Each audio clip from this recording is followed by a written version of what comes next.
Listen to what Philippians 1:21, Paul's statement about the reason he lives. He says in verse 20, I eagerly expect and hope that I will in no way be ashamed, but will have sufficient courage, so that now, as always, Christ will be exalted in my body. And that word exalted has the idea of be magnified or to be seen as magnificent in my body, whether by life or by death.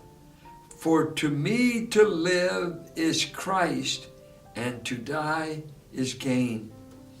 I often ask people, if I was to write down on a sheet of paper, for me to live is, what would you put in the blank?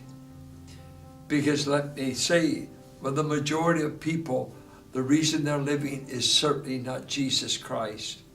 But it was this man that was bleeding all over Asia Minor to share the wonderful story of Christ and his love for people. This man that's in chains in a Philippian jail, this man said, I live, my reason for living is Christ.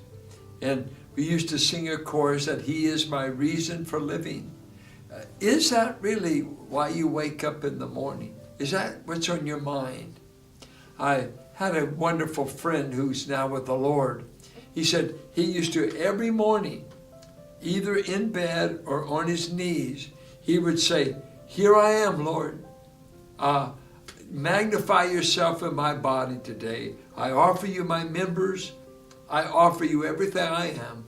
Please show yourself to be magnificent in me.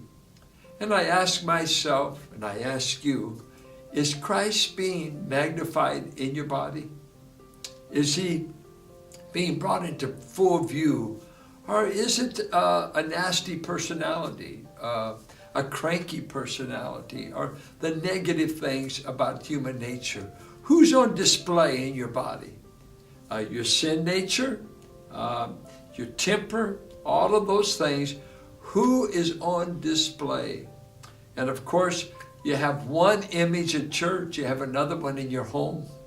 I talked to a man, I asked him, who is not of our faith.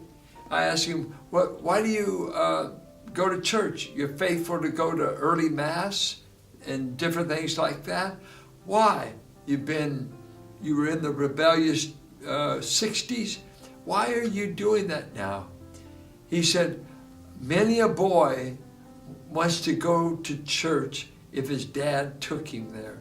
He said, just the memory of my dad and his loyalty to take me to church, I've never got over it. And I've had my ups and downs, I've had my sins, I've had this and that, but eventually I wanted to go back to the ways that my dad taught me.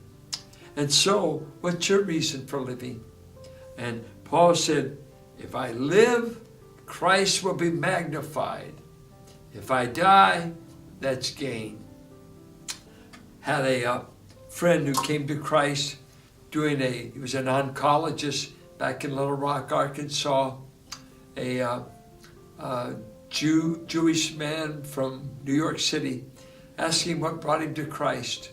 He had a fellow doctor that was a believer, but he said, when you are an oncologist, you lose many patients. You say goodbye to many that are dying.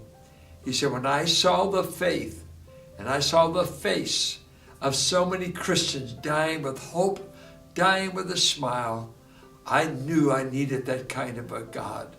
And he said, I finally surrendered. So now I can say, to live is Christ, and to die doesn't scare me. It will be great gain. And so it will be for every believer who has put their faith in Christ.